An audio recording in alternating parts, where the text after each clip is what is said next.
Now we have an a guest speaker, Neha Mittal ji. I would like to introduce her first before we listen to her address. Neha ji is an Indian Audit and Accounts Service Officer of the 2018 batch. She's currently posted in the Uttarakhand Audit Office under CAG of India. Her work involves audit of government departments and schemes being implemented in the state. Apart from her official work, she has deep interest in Indology and related aspects of Indic civilization. She's presently working on two books on the regional history of Uttarakhand and that of Kashmir. The book on Uttarakhand is a narrative non-fiction book which describes the culture of the state in reference to its geographical setting, the majestic Himalayas. Central Himalayas have always fascinated and attracted a diverse set of people since antiquity to this day. Royal princes, political refugees, pilgrims, Aztecs, religious reformers, scholars, traders, researchers and hunters. The book by Neha ji that she's working upon is the story of their engagement with this holy land and the way they have shaped its history till present. The book on Kashmir that she's working on is a narrative non-fiction book which would convey the vibrant history of Kashmir from its origins till the 12th century CE as penned in Rajatarangini in an engaging way.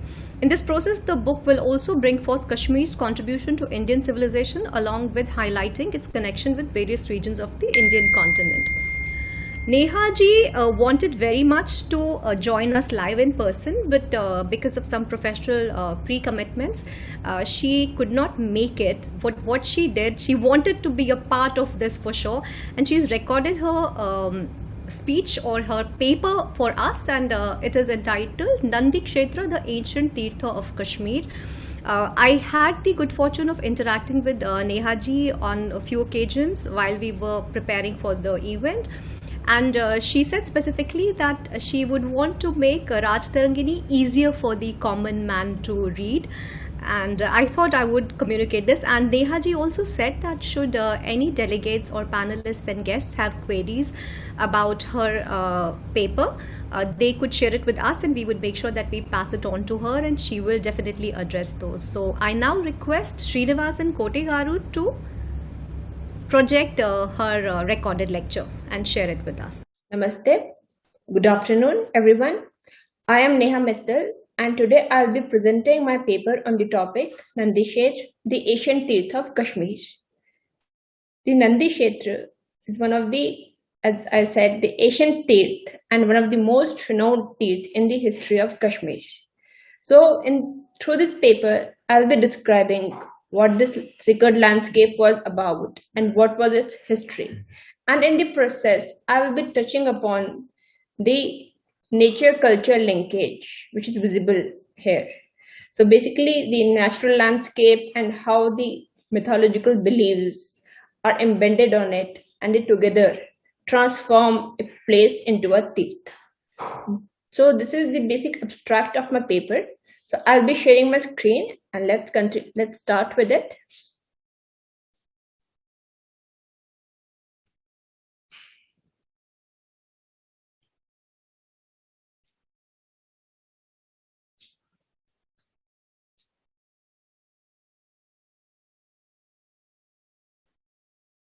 So before telling you what Nandikshetra is,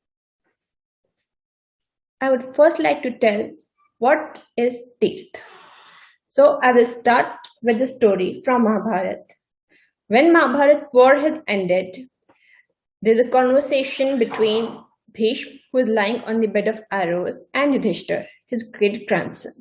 So at one point of time, Yudhishthir asked Bhishma to tell him what are tirth, what qualifies a space as a tirth. So Bhishma gives him a definition, like just as certain parts of the body are more purer than the others, so are particular spots on the earth, which are sacred. Why? Because there's a presence of sacred waters there. They're associated with person or gods or righteous and or through the efficacy of earth itself. So now this definition by the Bhishma, it helps us to understand what qualifies Nandikshetra as a tirth. Also, once a place becomes a tirth, journey, pilgrimage to tirth is recommended. Why one should do Tirth Yatra? Why should one go to Tirth? What are the merits? Same question was asked by Yudhishthir. And then Bhishma tells him, like that in Veds, the rishis have revealed the knowledge of sacrifices, yajna, and what fruits are accrued by their performances. But a sacrifice requires a lot of material for performances and hence can be only done by kings or wealthy. But people who don't have wealth, who are unmarried, or who are poor, they can also acquire merits equal to and sometimes greater than the sacrifices itself. How can they do so? By going on tirths, by undertaking a tirth yatra. So by bathing in the sacred water, offering oblations to the ancestors, reciting and listening to the names and stories of the tirth, all this bestows merit on the performer and washes his sins away. So this is the basic background of what qualifies a place as a tirth and why one should go on pilgrimage to tirth. Now, after understanding this background, let's move on to a topic, Nandikshetra. First, we will understand what is the geography of Nandikshetra. So, in the Kashmir Valley, as we all know, the Kashmir Valley, it is surrounded from all sides by the mountains. In the northeastern direction, there is a mountain peak called Mount Harmukh, which is very sacred to Kashmiris. It lies in the Zanskar range and it is the northeast of Srinagar. So at the foot of the mountain, there are two lakes. One is Gangba Lake, as you can see in the picture, the lake on the right, the large lake on the right, and 1.5 kilometers south of the lake is another lake, which is called Nandkol or Nandikund. Now, a stream emerges from Gangba Lake and Nandkol Lake, and together they form a river called Kanak Mahini or Bangat River, which at later stage, after it exits the mountain, it assumes the name Sindh. Sindh is the largest tributary of river Jhelum or Vedasta. Now, in this gorge of river Bangat, as it comes down from the Mount Harmukh area, in its gorge, as you see in the map, lies a place called Narnag. Narnag is a spring around which lies a cluster of temples, which today are known as Vangath group of temples. Now, Vangath is named after a small hamlet 2 kilometers downstream of Narnag. We can see Vangath. Vangath is named after Vashishtha. So, after this hamlet at Narnag, the group of temples are called Vangath group of temples, and they are also the place of ancient site of Tirtha of Jyesht Bhuteshwar.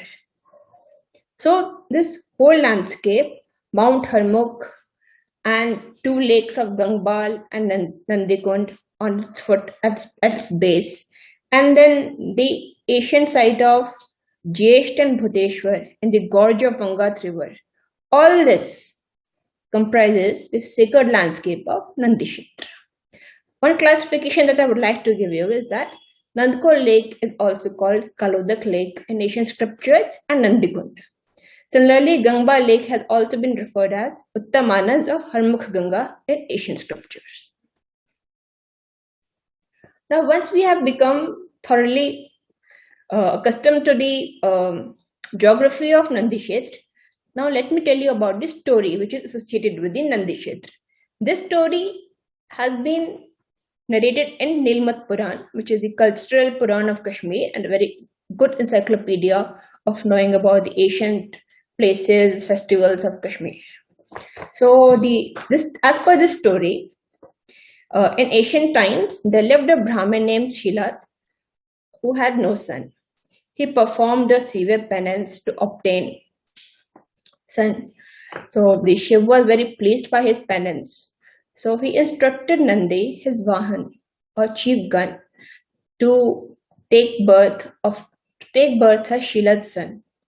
But Nandi do not wanted to leave. He did not wanted to leave his lord. But Shiv said, like, once you take birth in the on earth, I will come and stay with you. So you don't have to worry. So Nandi did as Shiv told him. He was found by Sheila among rocks, who adopted him and took him home. But one day an astrologer saw Nandi and he said that this boy is going to die soon. So his father was very distressed, but Nandi consoled him and said, don't worry. And he went to Mount Harmukh and then standing half immersed in Nandkol lake, he performed a very severe penance. Pleased by his penance, Shiv appeared and he saw that Nandi, he had grown very weak from hunger and cold, and death is also lurking nearby. So after sending death away, he said to Nandi that I am very pleased by your penance. Now, like I promised, you shall remain close to me at a spot 1 yojan east from the lake, from this Nandkol lake. There already my ling, I have manifested as a ling there called Jyesht, which is worshipped daily by the sages who bring water from Ganga lake to worship me.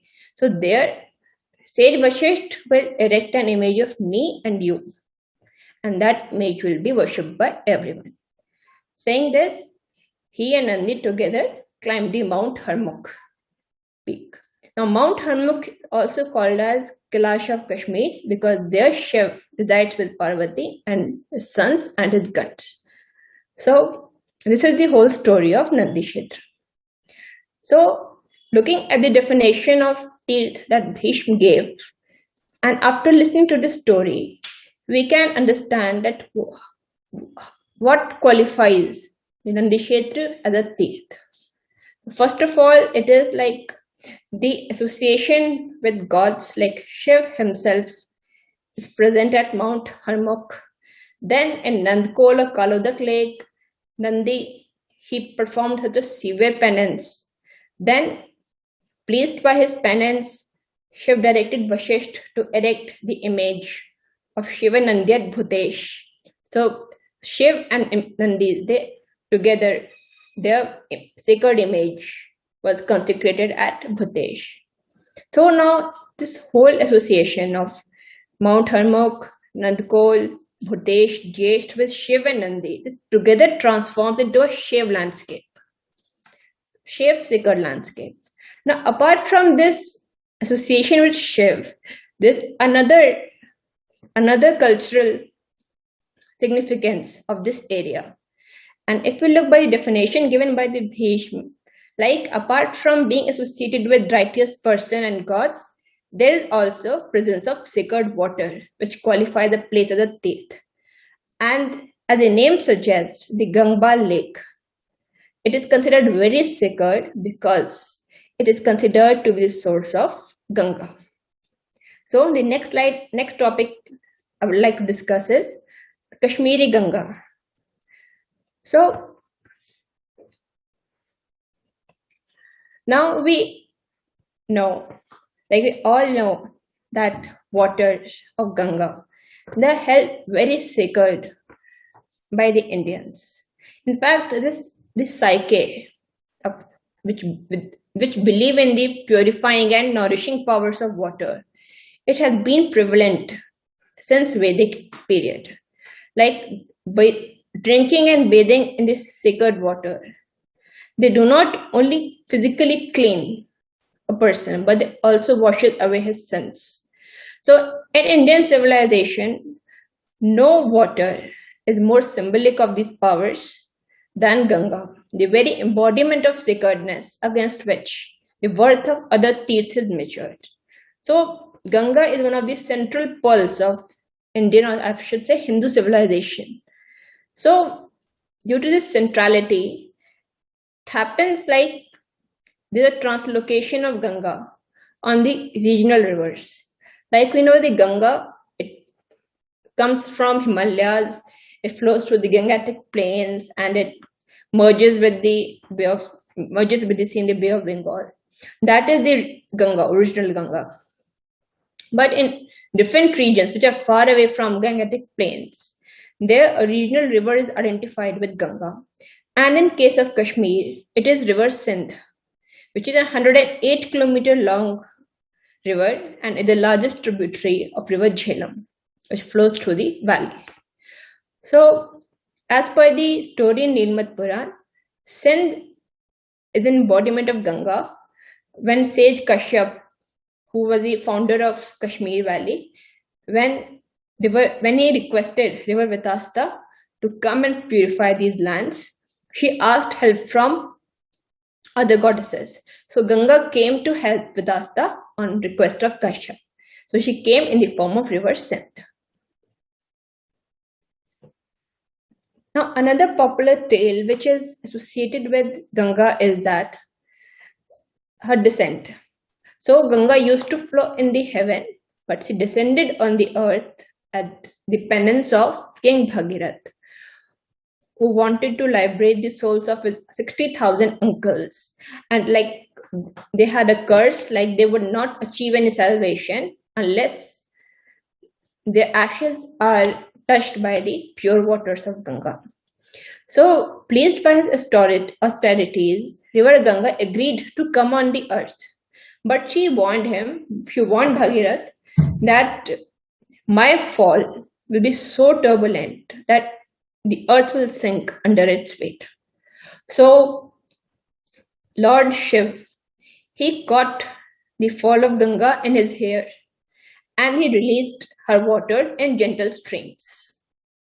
So, this is the story of descent of Ganga.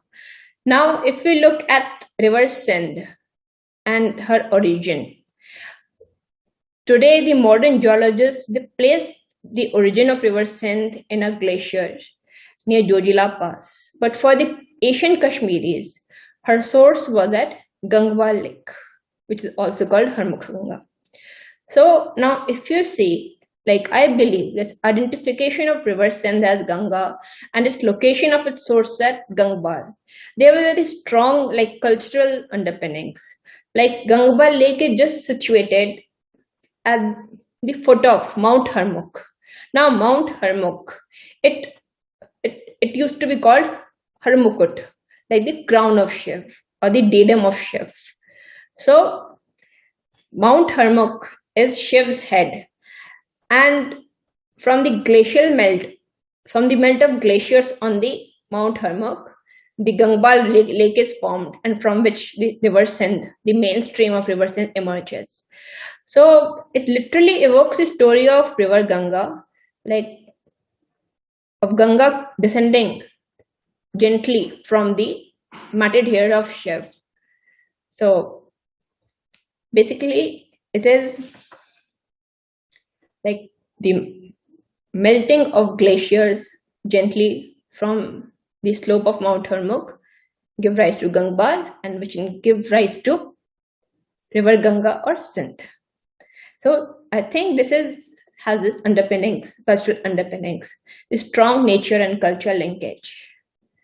Now, I have told what qualifies Nandikshetra as a Tirth because of Shiv association and because of presence of Ganga. Now, the pilgrimage to this Kshetra is considered to be very auspicious, and it has been recommended by Bhishma in Mahabharata, who tells Yudhishthira that setting out for Kalolak, which is Nandikund, and Uttamanas, which is Gangwal, and reaching a spot that is more 100 yojan remote from any of them, which also include Bhutesh and Jyesht, so one becomes cleansed of sin of feticide. Now, one who succeeds in obtaining a sight of image of Nandishwar, which is present at Bhutesh, one becomes cleansed of all sins.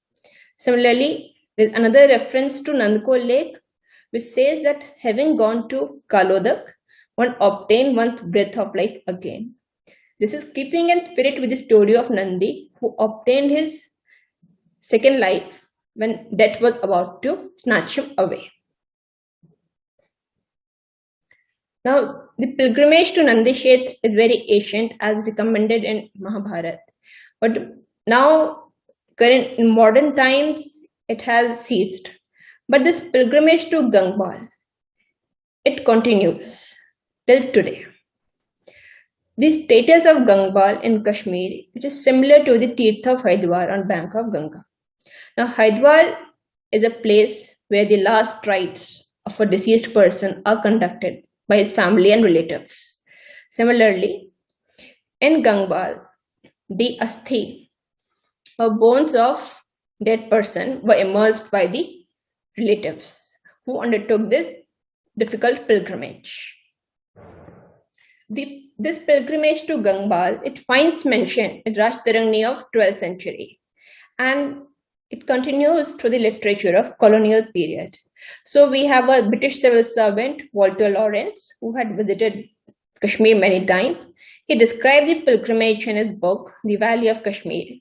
He tells that Ganga Ashtami, the 8th day of waxing moon of Bhadon, the Bhadrapad, is the day when Hindus take the bone of their dead to the lake beneath Harmukh and perform the Shraddh service for the departed. Although this pilgrimage was stopped in between due to political turmoil and unrest, but it was restarted again in 2009. It is now organized by Harmukh Ganga Trust, and it starts from Naranag, the ancient site of Jesht Bhutesh, where lies the Grand Ruins temples. It is from here the pilgrimage to Gangbal starts. Now coming to this ruined set of complex, which are also called Vangad group of temples. Now I would like to describe how famous they were during the ancient times. So today there are the 17 ruined temples which are clustered in two groups. Mark Aurel Stein, he is the Hungarian-born archaeologist who translated Rashtarangni from Sanskrit to English. He identified this site with the Sikh. This site is the Bhutesh and Jesht of Rashtarangni. So there are two group of temples, and they are referred to as Eastern and Western group of temples. Now Stein identified the Western group of temple as Jesht. So Nirmat Purans tell that at Jesht, there is Swambhu Link, which is worshipped by the sages brought from the water brought from the Gangbal lake. And Rashtarangni tells us that a temple complex surrounding that link was erected by the Kashmiri emperor Lalitaditya of Kaiko dynasty. Now so we have Rashtarangni and Nirmat Puran describing the place, but the identification like which Eastern or Western group is Jesht or Bhutesh, there's an interesting story, like how this Stein identified these. So I would like this story, it is mentioned in Rashtarangni.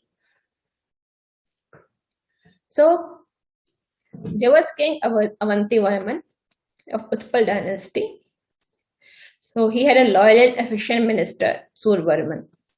So one day when king visited the shrine of Bhutesh, he made customary donations to the temple.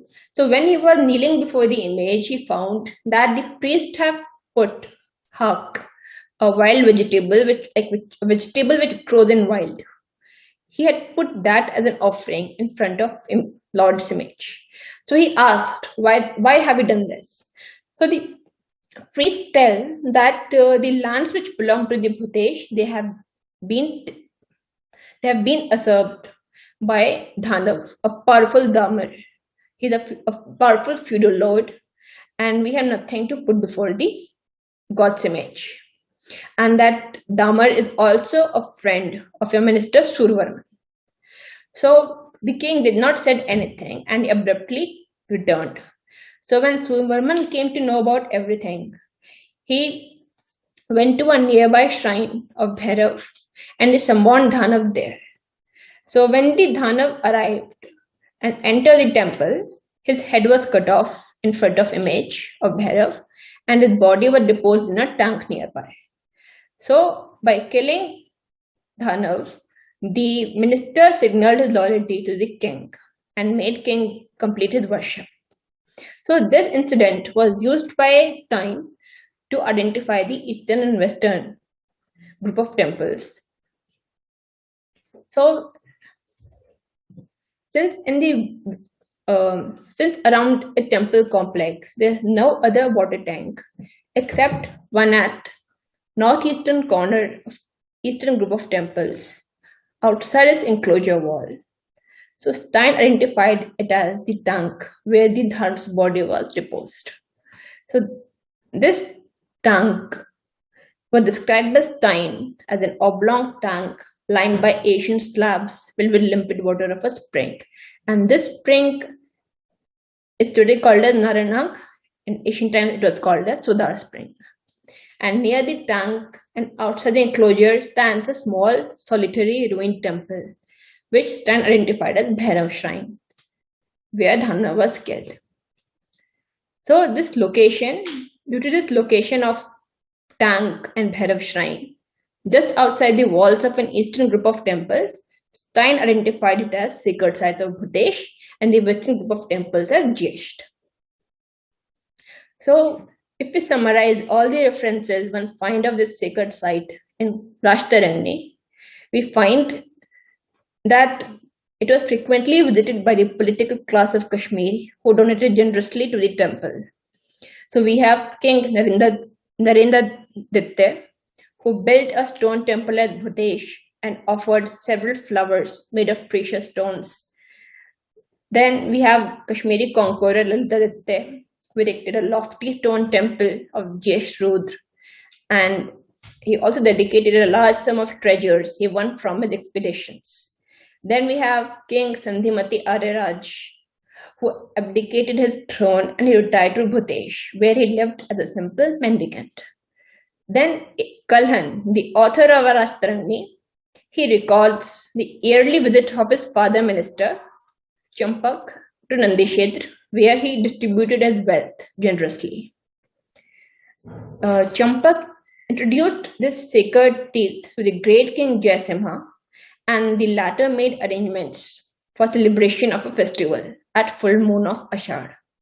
Then we have a Sumans, the younger brother of a minister, who constructed a mutt here and also pleased his ancestors with the offering of sacred waters of Gangat river.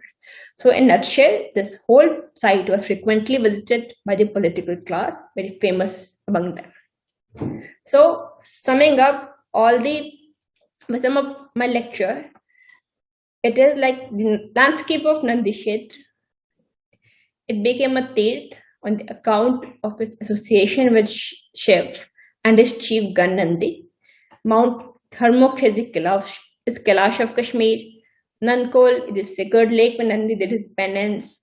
At Jesht, Shiv manifested as a Swambhuling, and his and Nandi's image was installed at nearby Bhutesh by sage Vashisht.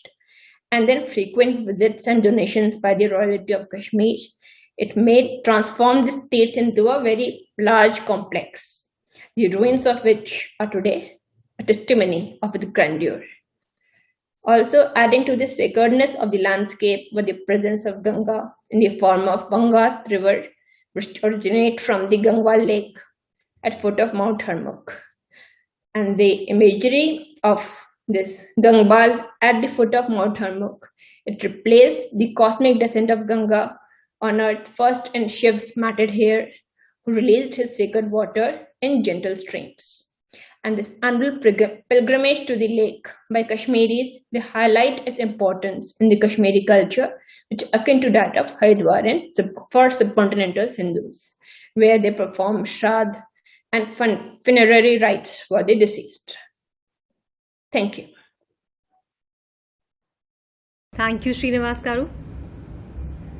I wish Neha ji was here in person. I would have thanked her for a personally enriching presentation, because Gangabal, Harmukh and all have been a part of my childhood memories, but because of the persecution, genocide and the exodus that was caused due to that, not a lot of oral history could be passed on. Like when you are busy with trying to fend for yourself and see where the next meal is going to come from and where you're going to live and all, then these things unfortunately take a backstage. So we have a few bhajans also in Kashmiri about Harmukh, and I know few members of the community who take this annual pilgrimage to Gangabal. So yeah, it was very gratifying personally.